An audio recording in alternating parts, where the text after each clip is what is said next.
So hello everyone and welcome to another All Blaze No Glory special. This time looking at the NFC East in advance of the NFL season starting. I'm joined by Dave Arnott AKA the Pen GW on Twitter. How you doing, Dave? All right, pal. How are you? Good.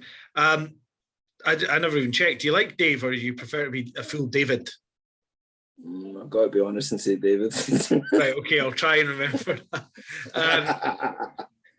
So I'm joined by David Arnott tonight. Now, David is primarily a rugby fan for the Glasgow Warriors for his sins, but also a Seahawks fan.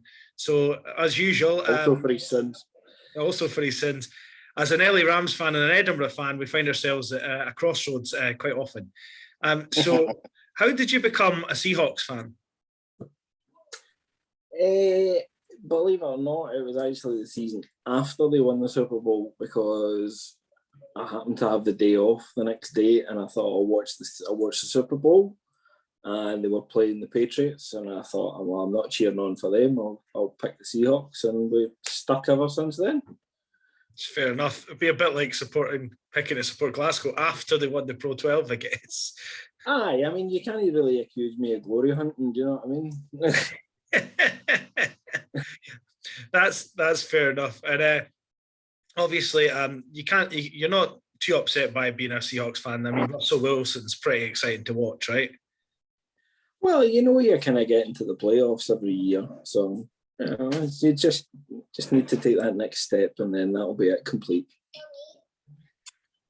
So how do you rate the Seahawks' chances of making the playoffs this year? I mean, the NFC West, is arguably the best division in football, along with maybe the AFC North.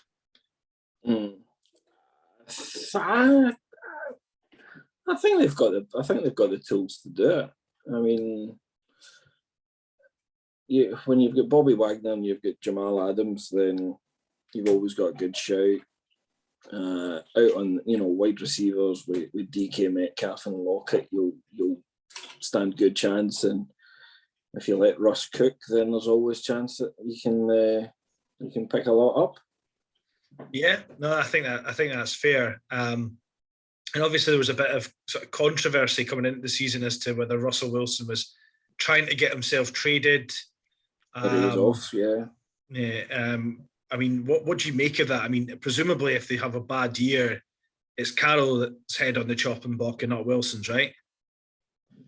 I would say so. I mean, obviously there's a lot of good young quarterbacks out there, but he's still young. He's not an old man. He's not at the twilight of his career. So you would think that Carroll would be the one who would go rather than Wilson. I think he's just tried to force their hand to make sure that he gets better protection and he gets better players around him. It's fair. I think that's what it is, and maybe the playbook gets opened up a little bit so he can do more things because they were run heavy for long enough. Well, and he was one of the ones that was having to do the most of the running. The poor guy's running for his life half the time. So yeah, he needs better players, or he needed better players around him to try and give him that protection and let him do what he does best. Yeah. So moving away from the Seahawks a little bit, how do you look at sort of the opponents in the division? I mean, the Cardinals, I would say, possibly the weakest team in the division, but still a pretty good team with Kyler Murray and some of the veterans they've got in there. I think AJ Green was signed this year, and then they've got JJ Watt, a couple of Renaissance players, perhaps. What do you make of them and the threat that they have to win in the division? I think if you look around, the Cardinals are probably the seems unfair to call them the weakest, but if you're looking at it, you would probably say they were. JJ Watt's a top signing. I mean, he really is a cracking player. I kind of wish that Seahawks had gone for him, to be honest. But if you look at the players that the other teams have got, I mean, Aaron Donald is unbelievable. You're always going to have a good chance of getting to the playoffs when you've got that guy on your side. George Kittle up at San Francisco, they've got good players. They've got Garoppolo. it's such a stacked division. It's tough. It's really going to be tough for team, for somebody to extend away and get that top spot. Yeah, it's a tough division to call. I've seen obviously people predict 3 teams in the playoffs this year. I think I've seen one person predict all 4 of them now that there's 7 places in the playoffs, but I think that's maybe a bit of a stretch because one of them's bound to get beaten up by the rest of them. Yeah. But do you think it's a possible 3-division, 3-team division? I think it's a distinct possibility. They all have the ability. They all have the ability to go and do it themselves. When you put them into the mix of having to play each other and each other taking points off, there's every chance. I mean, you've any of the 4. It really could be. I mean, you wouldn't say that there's an outstanding favourite amongst them. Yeah, you're not looking at it and going, well, the Seahawks have got far more than the Rams have. The Rams might sneak in. You look at the Rams, you're like, yeah, there's every possibility they'll do it. San Francisco, the last couple of years have looked pretty decent. Obviously, got to the Super Bowl a couple of years ago. So, the Cardinals, yeah, maybe not quite as stacked. Maybe missing a couple of players that could make a big difference, but. Again, you still wouldn't look at them and think, nah, no chance. Yeah, I think that's absolutely fair. I mean, San Francisco last year, incidentally, had a winning record. I think they swept the Rams during the season, and obviously the Rams did quite well in the playoffs. They won a playoff game. And do you think it maybe comes down to who stays healthy for a team rather than who is actually the best team? Yeah, I think so. If you, look at the injuries that you see year in year out, especially even week 1 of the season. There's usually a couple of big players go down injured first week of the season, and then you won't see them until 2022. So it's keeping your stars as healthy as possible. Each team's got a star quarterback. They want to keep them. Big defensemen are going to be, as I said, Donald. I mean, you imagine the Rams without Donald, they're not going to be the same team. No, and they weren't against Green Bay in the playoff. Obviously, he had some kind of rib injury and he just was ineffective. Just off his game entirely. Yeah, so that's all it takes. And it can be the difference between a couple of weeks even. Missing a couple of key games and all of a sudden your record or your chances is slipping away. Yeah. Now, obviously this season's a 17-game season. I don't know, I've seen some people are quite upset that you can't have an 8-8 record this year and all this sort of stuff, but are you quite happy to see an extra game during the year? I mean, obviously as rugby fans, players tend to now play about 45 games a year or as much time as they can fill television with. Yeah. Obviously, football's a bit different. What do you make of this extra game? Do you think it's a big impact on players' fitness? It probably is to them. On the face of it, to us, no, given the amount of time that ball's in play and they're playing 1 game a week, it probably doesn't seem it. But I guess to these guys training, and if you think you're supposed to be getting fit, or you maybe think you've got a bye week to get fit, or a bit, all of a sudden there's an extra game popped in, then yeah, I guess over the course of the season it will make a big difference to them. Yeah. Well, I would agree with that. I suppose it's all fine and dandy. I remember everyone telling Joe Marler off. Not that I'm a massive Joe Marler fan for obvious reasons. Scottish and a normal human, but he obviously had a bit of a moan after the COVID comeback, and when they decided that we're going to finish every single game in the Premiership, and folk were kicking off at him saying, "You're a professional rugby player, deal with it," and stuff. And like, well, it's high intensity. It's not like you and I playing for me playing for Foresters Twos on the odd occasion or whatever. It's high impact, and NFL arguably in terms of impact and the actual hits they take is probably maybe even higher than rugby at times because they hit in the air a lot more. Well, yeah, I would think so. I mean, these guys are taking huge hits every week, so it's going to impact on your body. And as I said, maybe to us on the face of it, it's one extra game. How much game time are you going to play in that extra game? I don't know. Maybe say half an hour tops potentially. Probably a lot less than that. Doesn't seem like a lot, but if you've got a guy who's 18, 19, 20 stone and he's smashing into you every opportunity that he gets, probably going to take his toll.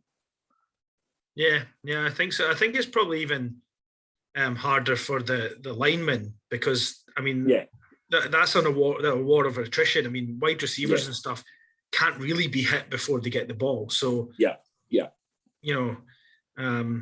it's these guys are taking multiple snaps every game, and they are giving it 100% every single time. I mean, a wide receiver, potentially not going to see the ball every play. Yeah, whereas these guys have to do their job every single time because otherwise, A, they'll get injured, and B, the quarterback's going to be in pieces. So, I think they're going to see the biggest impact, I would suggest. Yeah. In terms of if we go around the teams a little bit, we'll talk about some of their key players. I think you've touched on most of them, but as a Seahawks fan, you've mentioned Russell Wilson. Is he really the star man for the Seahawks? Is it, if he's not playing good, are they doing anything without him? I think he's probably the main man. The run game last couple of years, it's been good. Carlson's coming on. He's a better player than he was a couple of seasons ago for definite. Lockett's, I mean, what can you say? The guys as a wide receiver, considering his size and height, he does an incredible job. Metcalf, again, great player. Speed is unreal. But these guys need that ball. And if Russ ain't there to get it to them, then they're in serious trouble. They're not going to, especially Lockett and Metcalf, they're not going to do anything without it. Then you've got the defensive side, so it's Adams or Wagner, I would say, are the two main players as far as the Seahawks defense goes. I think if you're talking offense, if Russell's out, then it's game over. And I think Adams is going to be the guy this season, particularly for the Seahawks, who's going to be the main man. Yeah. And then the Rams, I mean, it's interesting they gave up the world to get Matt Stafford. I think part of that was to get rid of Jared Goff, quite frankly. But I mean, do you see him as the ultimate key man for the Rams? Can they survive without him potentially? I mean, you mentioned Donald on the defensive side of the ball. They've got a couple of good cornerbacks as well, but in terms of offense, is it really Stafford, or can they survive with Wolford or whatever if need be? I think this is going to be a big season for the Rams. Swapping quarterbacks is huge because Goff. I mean, when Goff came into the league at first, he was the next great thing, and he had a fantastic season. But it's just never really kicked on since then. So, whereas Stafford's been kind of languishing away in Detroit and not doing very much, so I think he's gonna break out or be looking for a big season this season to show the league exactly what he can do. I think he'll be their main man without a doubt. And then the 49ers are kind of in a weird position because they've got Garoppolo, who obviously got them to a Super Bowl. They seem to be not as keen on him as perhaps they once were. And they've now got Trey Lance, who, for all intents and purposes, my understanding, I've not seen much of him, but I understand he's a bit of a monster and but not played an incredible amount of football at college level. So what do you make of their quarterback situation and how that might impact on their sort of push to get into the playoffs? I think you kind of know what you're getting with Jimmy G. He's gonna he's been solid wherever he's been. You know, he was solid when he was at the Patriots behind Brady. He's obviously learned from the best. It's hit and miss when you bring a guy through who's not played a lot of college football. The guy could be incredible. You know, he could hit the ground running, have a fantastic time of it, great season. The way that Lamar Jackson did a couple of seasons ago, or he could pale into insignificance. And maybe I personally, I would think it'd be better going with Jimmy G and seeing where they go from there. If it's not working, it's easy enough to make a change. If the youngster's not working, you can kill him. You can kill his career. You know, even at that early stage. Yeah, I mean, a similar thing kind of happened with Josh Rosen, and the team will go on to next.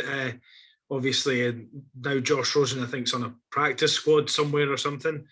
But he was obviously, for the Cardinals, drafted 10th overall.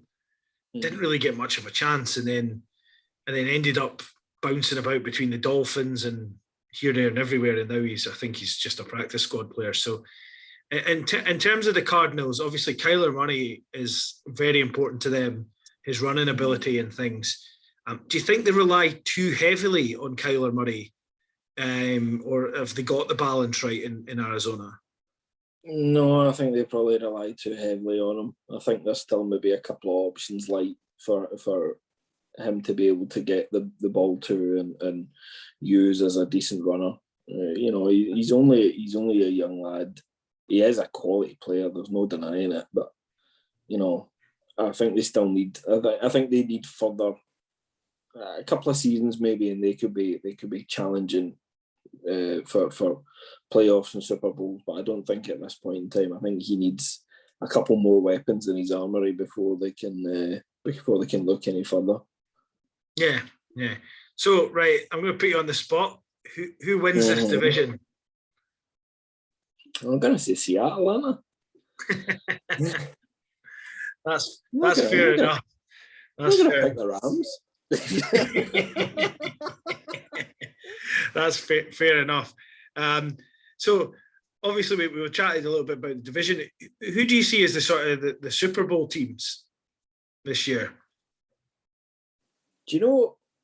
And I've seen a few people picking this. I think the Bills could be quite good. Yeah, I can't really argue with that. I think they could. I think they finally kind of built after years and years of not doing very much up in Buffalo. They've all of a sudden they look really good. Do you know what? See if they won it, I would be delighted for them. Yeah, I really would, because obviously, I mean, they never won anything with OJ. Are we allowed to mention him? Well, he did play football at the time. We didn't know other things about him. You know what I mean? Oh God, yeah. But I mean, then they had the run in the early 90s where they got to the Super Bowl and couldn't do anything.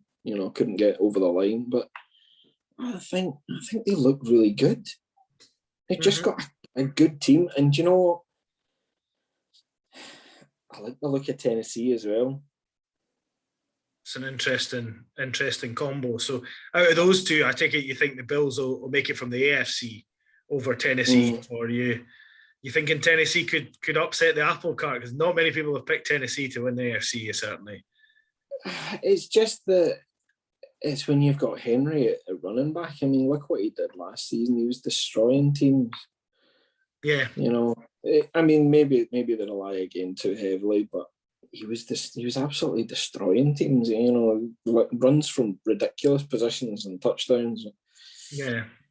No, I think the Bills, to be honest. I think the Bills. Yeah. I mean, to be fair, I appreciate what you're saying, that they maybe rely too heavily on Henry, and we've said that the Cardinals rely too heavily on Lamar. Sorry, not Lamar Jackson. Goodness, that would be a big news story. On Kyler Murray. When did that one happen? Exactly. But we could argue that Munster rely too much on their rolling ball, and they still win games and it's effective. So I guess we can't teach her It's granny hard to to suck argue. egg. It's hard to argue with that logic. Yes. Yeah. From the NFC, I think a lot of people are penciling in the Buccaneers to go back to the Super Bowl. Are you likewise minded, or think there's someone else from the NFC that could push them out? As much as it annoys you, you can't write off Tom Brady, can you? No. It's just not possible. We'd all like to write off Tom Brady, especially, and Gronk, but you just can't. Yeah. It's the same time and time and time again. These two guys just come back and they've got nothing to lose. They don't need to learn anymore. They know exactly what they're doing. Would any of us realistically have fancied the Bucs to go and do it last year? No, not really. Not with the start they had either. They weren't very particularly good at the start. No, and look what they strung together. So I wouldn't be surprised. I think it's going to be NFC's strange because there's a lot of teams. There's a lot of good teams, obviously, but there's a lot of teams who are maybe in that kind of transition period. You get the feeling it's Aaron Rodgers' last throw of the dice at Green Bay. Yeah, I don't think that's going to go any further. Drew Brees has left the Saints, so they're in a bit of kind of transition. Do they go for? Are they going to be as good? Yeah, I don't know. Chicago looked okay, but haven't done anything for a long, long time. NFC East, I mean, God, who do you pick from there? Do you know what I mean? It was described on the last when I done the NFC East with Mike Ricchetty. I think I described it initially as the NFC least, but then I forgot at that point I'd forgotten about the AFC South and how terrible that is. So apart from Tennessee, the NFC South is pretty. The AFC South is pretty naff in my opinion. You look at it and you think Washington, no. Philadelphia, no. New York, are you kidding me? And then Dallas, you think, well, Dak's got to come back. Is he going to be anywhere near as good? Is it going to take him a while to get himself back to that kind of sharpness? Especially, I mean, that was a horrible injury. Yeah, I mean, whatever you think of the Cowboys, you don't like to see that, and he, God, no. And he is back, and as much as he's played bits and pieces in the preseason and he's been training and stuff, it's a totally different ballgame when you enter the season. Mentally, how that might affect him, knowing the injury he suffered last year. I'm not saying he's a coward or anything. I'm not suggesting that, but no, I know exactly what you mean. It's not forget about it. Yeah. So no, I hope he comes back good. I'm not a Cowboys fan by any stretch of imagination, but you want to see someone who was that good and coming on so nicely and entertaining to watch come back. Full of beans and playing well. You don't wish anything like to someone's career. No, certainly not after what happened. I mean, I remember watching it at the time, and it was it's horrible to watch. Mm-hmm. Yeah. But NFCs, I don't know. I think there's a good chance the winner could come from the West, to be honest, because you look around and you think, who else is going to realistically do it? Yeah, I think with the defensive pieces in the West, and the right play calls, you can get to Brady as well if you can get to Brady. And I think there's some stat out there, and I might completely be making this up, but if you sack Brady 3 times or something, his win percentage goes down to less than 50, or it's around 50 or something. So, that's a pretty big deal if you can get to him.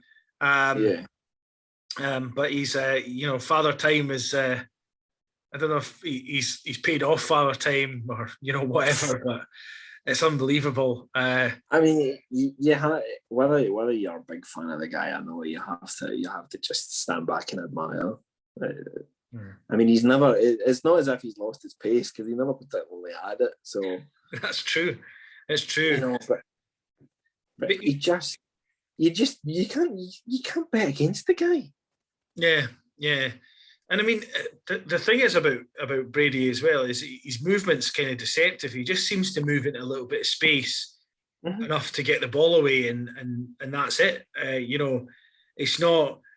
I know Russell Wilson is you know, the Seahawks guy, and he's absolutely brilliant at it. But Russell Wilson's herring about it behind the offensive line, trying to not get killed, and Brady just seems to. It's a slight step to the left, a slight step to the right, and he's not. He's avoided the pressure, and it's incredible. Anybody who's got 7 Super Bowl rings is just he has to be the greatest of all time. You're either the greatest footballer of all time, or you're the greatest holding people up and stealing them. Yeah. So since I've got you on, a couple of things I thought I'd address with the rugby. Since we've had our new kit announcement today, obviously I appreciate what you put out about you know, the Peter Fardy logo and stuff. I take it you're not a fan of the new strips. I don't mind the shirt.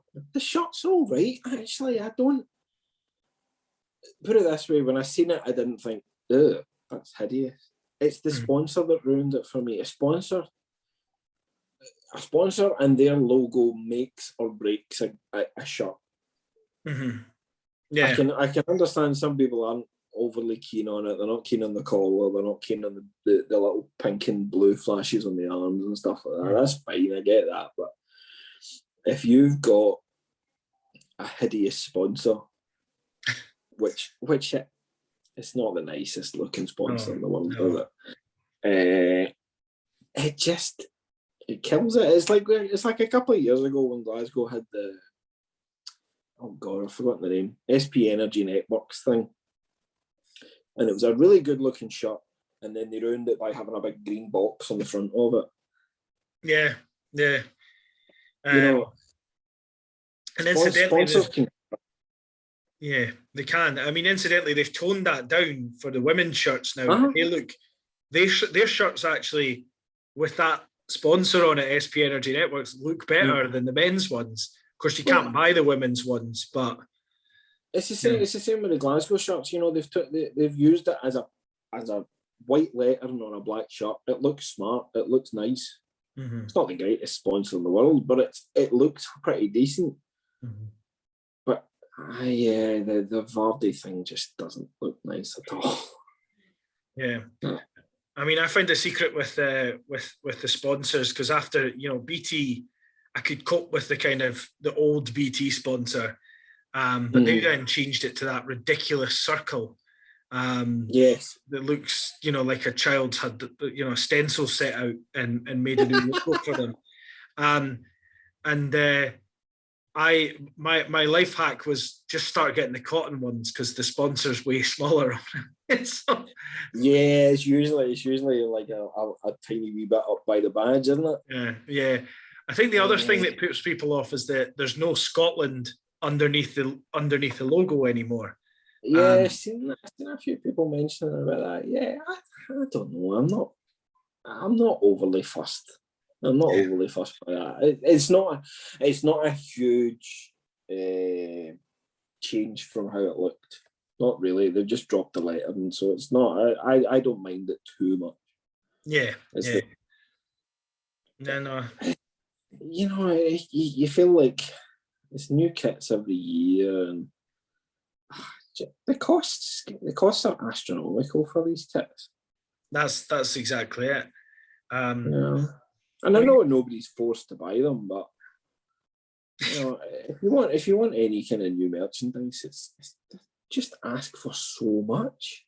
Yeah, and it's not like it used to be, where you go into the Scotland shop and there'd be like a bunch of old shirts that weren't even made by the same people anymore and stuff. It's all macro. I mean, I remember I got a South Africa top or something out of the Scotland shop once, because they they used to have their sort of pegs full of other nations and other club jerseys and stuff.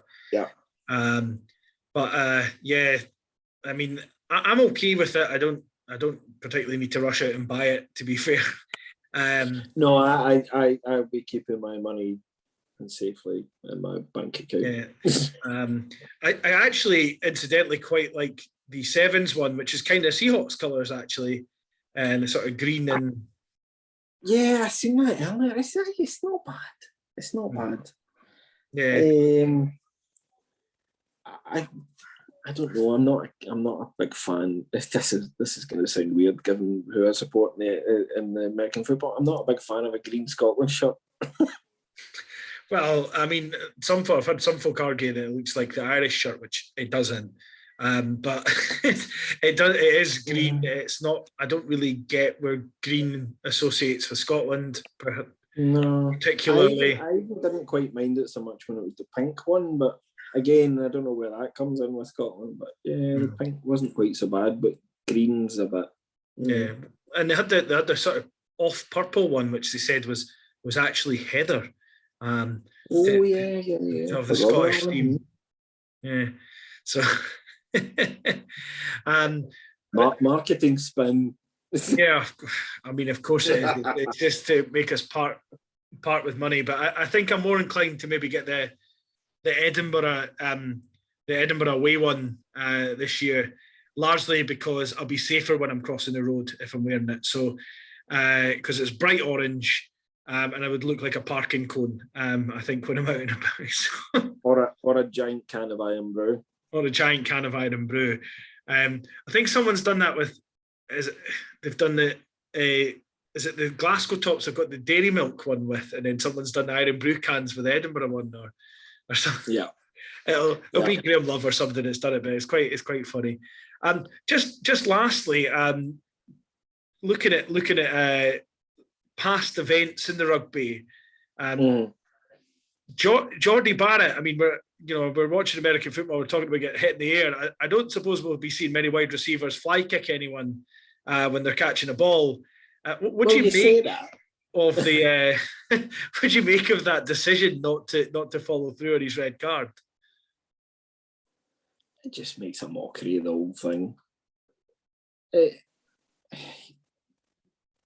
But I thought Adam Hastings was really unlucky when they were playing against Leinster, and he did something not dissimilar, but he looked more to me like he was falling backwards, and the foot came out, and he got 3 weeks. I think it might have been more and reduced to 3 weeks. I can't remember if it was just 3 weeks. But his was, he had gone too far back and started to lean. Geordie Barrett's literally just fly kicked the guy. Yeah, but that's what got me. It looked really unnatural. It didn't look like he was falling and somehow he stuck his foot out. I mean, if it had been his knee it connected with his head or something, I'd understand it because a lot of you jump with a high knee. But the foot coming forward, just you can't be telling me that's not dangerous.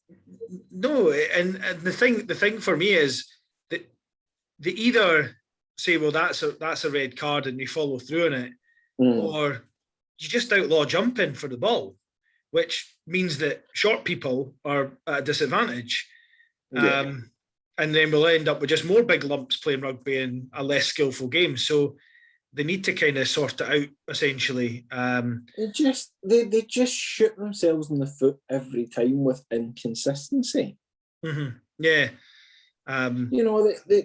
They make a decision and somebody gets hammered for something and they go, brilliant, that's what we need to see. We need to see folk getting, stricter bans to make sure that things are this thing doesn't happen again. Then it happens 3 weeks later and the guy gets like 5 weeks less or 4 weeks less or whatever. And you need to me as well, they need to stop taking into account he's got a good disciplinary record. Well, anybody can have a good disciplinary record. It doesn't stop you from deciding to fly kick someone in the face, apparently. Well, exactly. I mean, Owen Farrell had a good disciplinary record because there's been a number of botched decisions when he's been playing. And you know, it makes a mockery if you're going to use that as an excuse. Well, he's got a good disciplinary record. Well, what about the time when he doesn't then? So what? So he gets away with, he gets a lesser ban. Yeah. Let's say for talking sake, he gets a lesser ban for punching somebody in the face because he's been good before. Well, it doesn't really work like that, does it? Yeah, and I mean, I think, you know, the prime example of it was last year's Six Nations with, you know, the Omani one, where he's during the season already been red carded for high tackles, puts a hit in and a ruck to someone who's not even a threat to the ball. I mean, well out of the way, gets a 3-week ban. Was it 3 weeks or 4 weeks? No, he gets a 3-week ban or whatever. Yeah, 3 weeks. And then Xander Fagerson, who supposedly in a disciplinary hearing said, I recognise that it was foul play, but I don't think it was a red card because of the position he was in and everything. Ends up getting a bigger ban just because he didn't plead guilty. And you're like, well, he did kind of plead guilty because he told you it was foul play. He just didn't think it was as serious as a red card. You know. Well, that's it. I mean, if you're just going to go in and go, right, okay, how can I get myself a lesser ban? Right, well, I'm guilty. Sorry. Well, why doesn't everybody just do that then? Yeah, they need to sort out disciplinary because it's going to ruin things. It's going to ruin it. People are going to stop turning on to the game because they'll think now they go, oh, you can't do anything in this game anymore because the bans are ridiculous, or free for all. yeah. I mean, at the end I might get sent off in this game, but I'll be back next week because I'll be fine. Yeah, I'll just plead guilty. And if you think about it from the angle of, you know, like the NHL and stuff, if you watch the NHL, these guys get paid millions to play ice hockey, and they get let away with blue murder just about. You know, they get a 2-minute penalty or whatever. They don't get very many bans and stuff. And that's because at the highest level, they want all the players entertained. And the NHL's kind of set its stall out. That's what we're doing. And then, you know, but in rugby, I mean, to me, having the Six Nations teams seem to get hammered more because they're in the Northern Hemisphere. And then Geordie Barrett, as much as I like the Barrett brothers and I think they're great players, getting no ban whatsoever and essentially fly kicking someone, because there's no way you can tell me that was because he was off balance, because his knee was up and then he brought his foot forward. And if you're falling backwards and your knee's up, you try to get your foot under you or bracing yourself with your arm or something. I really don't understand. As well as that, they didn't really get punished in the game because he was only off for 20 minutes and then they got to bring somebody else on. Yeah. Well, I actually wrote a piece on that, and when the Rainbow Cup, as it was, whatever stupid name they come up for things, the Rainbow Cup was on, and they obviously brought in some new laws. They brought in that goal line dropout, and what have you. And I decided to do a little bit on it, and I was like, well, I can kind of see what they're trying to achieve, because there was the red card in the Six Nations. It was the Finn Russell red card when he's trying to clearly hand off Bryce Doolan, and he kind of misses it, hits him with the forearm in the chin, and gets a red card. And even Wayne Barnes is like, sorry, mate, that's a red card. And Finn Russell accepts it and he goes off. That I can kind of see why they maybe want the 20-minute red card for. But on the flip side, are you saying that somebody can Mueller somebody and punch them in the face and you get them back after 20 minutes? Or something's really reckless and they should be getting a ban, but you're going to, you know, and we've all seen it with yellow cards. In fact, even Scotland done it in the Six Nations. Teams just kill them off. Now, that's what they do. They hold on the ball. They do little hit up. So you can't, because of the way they ruck, they can't compete for the ball. And then they hold on to the ball, and then after 10 minutes they get their player back. You're going to get teams doing that for 20 minutes.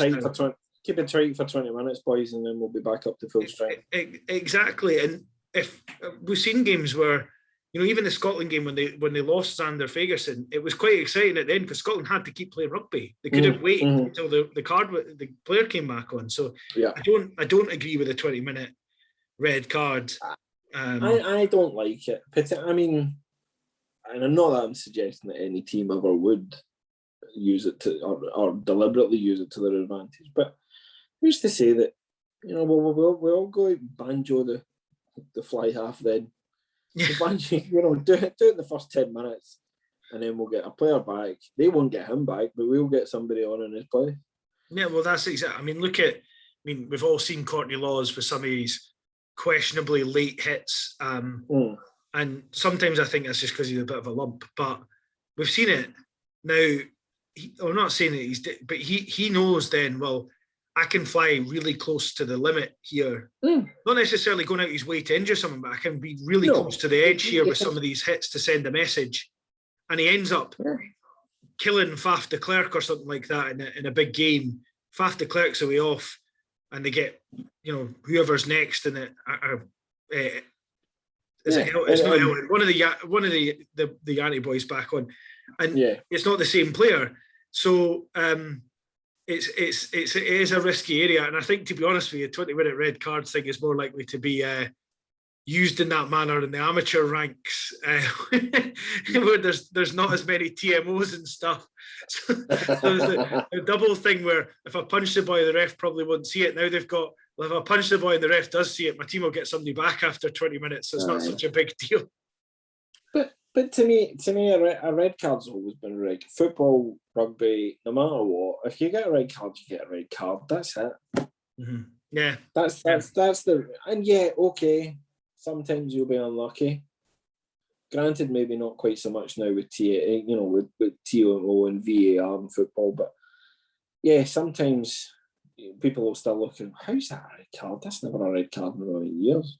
Yeah, but it's a red card. That's the decision. Mm-hmm. And that's the risk you take. So you play the rest of the game, even if it's the first minute and you've got another 79 or 89 minutes to play, depending on the sport, or if it's the last minute, that's what happens. It's a red card. It's bringing somebody on after another 20 minutes, it kind of negates the. Yeah, I mean, to me, it just doesn't work. I've never liked the idea. If it's a red, it's a red. You just have to deal with it and argue about it later. Yeah, I think that's fair. I mean, the only time that I've kind of felt sorry for a team getting a red card was, incidentally, in the Rugby World Cup when Scotland played Samoa and they got 2 technical yellows, and it was the same player that had to hit them, and I kind of felt sorry for them then, because it was like, well, they're not really foul play. It's just somebody. It's kind of, I think one of them was a slap down or something, and then the next one was he caught one of the Scotland players slightly high as he went in the corner, and he gave him a yellow, and you're like, well, it's a red now. I kind of get it. I feel more sympathy then, but if you're, high, kick someone in the face, it's a different story, isn't it? So to an extent, I mean, you run the risk. You do these things, you run the risk. It's like if you're playing football and you put in a couple of risky tackles, especially if you've already had a yellow, you're running a risk. But just there are certain rule changes that are good, that they help the game, and there's other ones that you think, just bloody leave it, right? Yeah.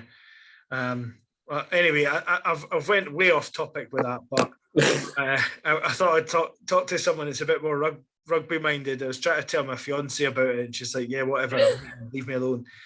So yeah, no, that's it's good to have a wee chin wag. Right, so the season's starting tonight in the NFL. Are you staying up to watch it, or are you? Sadly not. No, I will have to go to bed. I've got work tomorrow, but I am really looking forward to Sunday and Red Zone. Yeah, quite right. What's your setup for Red Zone? Is it Red Zone, a couple of beers and chill out, or just Red Zone and just cup of coffee and chill out?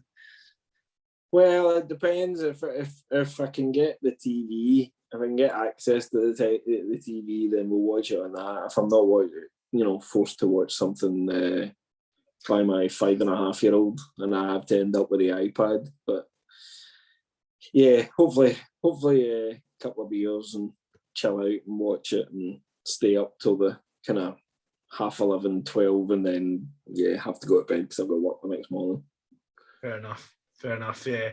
I can kind of tolerate Red Zone. Unfortunately, the Rams are the first Sunday night game, and I can't see myself managing that and work the next day. So it might be catching the highlights on YouTube the next day, I think, for me. This is the biggest problem with such a time zone, and especially when you pick teams that are on the West Coast. Yeah. You hardly see them live unless they happen to be playing New York in the middle of the afternoon or something like that. Yeah, I was lucky last year. The Rams played 3 times in the New York time zone. I think it was 3 or 4 times in. But every time I watched them, they got beat. So it was, it wasn't that great. So my grandpa, we had because he couldn't go to the NFL last year because it was off in London. We had a sort of NFL day at the house, and he got dressed up in his full Rams regalia, and then they got beat. They got absolutely spanked by Buffalo for most of the game, then done a comeback and then buggered it up in the last play of the game. So there you go. but that's part of what I love about American football is that there aren't many games that are completely over by the end of the game. You've always got 1 or 2 on that day where you think, it could be a late comeback here or last seconds victory, and that's what makes it. Mm-hmm. Yeah. So I always wonder. I always think that the one thing about red zone though is people have talked about could they do it for rugby or for football, like soccer, football, whatever British football. Yeah. But it just doesn't work because of the way the games are played. But because it's stop-start plays, American football, you can jump between things. It works perfectly, but it's just the only sport in the world you can do it. BT's tried to do it with the Champions League. I think they've got. I think is it the Goal Show, and it's not bad, but you're always after the play, so it's goal in Manchester, goal in wherever, and they go and you see it every so often. You'll manage to catch one as it happens, but I think they've tried to take the red zone format and use it because it is a good format. Mm-hmm. Yeah, it's really good. But as I say, I don't think it necessarily works in any other sport. The other sports are too quick. Yeah. Too quick. There's too much can happen in the time that it takes. Yeah. Perfect. Anyway, well, it sounds like you've got yourself sorted for red zone, depending on what Josh the boss wants to do. Of course, now into Taekwondo, so properly boshing people now, I'd imagine. But usually me. Does he show you all his moves and stuff, and you're like, oh, not again? Yes, yeah. I'm usually the punch bag and the block of wood that gets chopped and any number of other things. But basically, I'm just a big punch bag. So you'll be at what 2036 Olympics, 2032 maybe? That's what we're aiming for. No pressure. No pressure. You heard it here first, though.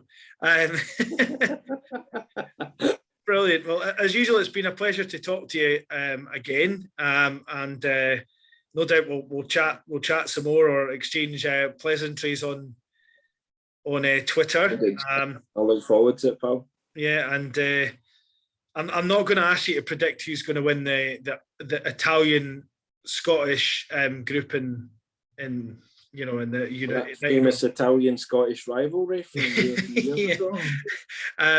Because we all pretty much know that it's not going to be Edinburgh, and I don't want to hear anything else right now. We're at a clean slate. We're all on even points at the moment. So tenner on Treviso this year. it could be. You never know. It could be Treviso. I mean, the current and will be the only Rainbow Cup champions. If you're gonna win a tournament, make sure it's one that's not repeated year on year. Yeah. It's like Scotland. Scotland will always be the Five Nations champions, Correct. Yeah. But, there'll be folk in 20 and 30 and 40 years' time saying, I remember we nobody's ever beaten us for that Rainbow Cup. Brilliant. Anyway, thanks very much again, and I look forward to cheers for having me. Brilliant. Perfect. Cheers, buddy.